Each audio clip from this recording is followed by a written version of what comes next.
ছোটোবেলাতে শিখছি এটা, এখন শিখতে যাইয়া এই কাজ বেছে নিছি। আর আমার ওয়াইফের লই যে এই কাজে জড়িত হয়েছি, এটা ধরেন বিভিন্ন অভাবের কারণে ওয়াইফের লই টাউনে আইতে হয়েছে, এই কাজ করাইতে হয়েছে। এখন একা সম্ভব না, নিজের শরীরে কুলে না, সাইডে একটা লোক লাগে, এই জন্যে হেরে এই কাজে জড়িত করছি। আমার প্রথম ব্যবসার শুরু হইলো 5,000 টাকা। 5,000 টাকাতে দেশে ব্যবসা করছি। দেশে ব্যবসা হওয়ার চিটাং 40,000 টাকা লইছি। 40,000 টাকা লই ধরুন 40,000 টাকা CRB খাওয়া লাইছি। এখানে আইছি আতফা লই, এখানে কোনো টাকা নাই।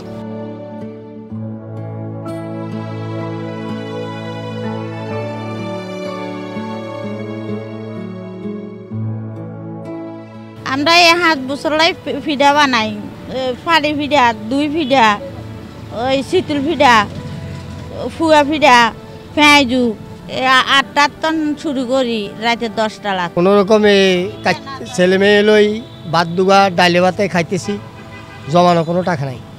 সব সামগ্রী তো আমি নিজে তৈরি করে দিই, হে সাইডের তেন সহযোগিতা করতেছে। একাই কন্ট্রোল করতে পারে, এমন করার হে অভিজ্ঞতা আছে। আমি ধরেন পুয়া পিঠা, পেঁয়াজু, সিঙ্গারা আমি এগুলি বানাই, হে পাটি সাপ্তা, শীতল পিঠা এগুলি বানাই।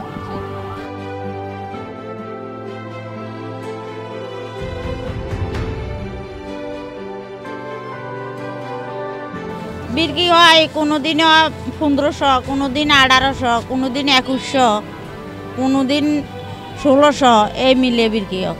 আমরা শিখছি এইটা, ছোটোকালাত মারার তো নৈছিলাত কাম করি, এইটা আর কোনো কাম জানি না। 2200, 1800, 1600 এই মিলিয়ে হইতেছে। এটা বেছে নিছি, শিখছি ওইটা, আর অন্য কোনোটা করার হে এবিলিটি নেই। 5 মেয়ে 3টার বিয়ে হয়েছে, 2টা ছোটো। যেমন যে ব্যবসা, এই ব্যবসা দিয়ে যে এদেরকে মানুষ করুম, এরকম কোনো এবিলিটি নেই।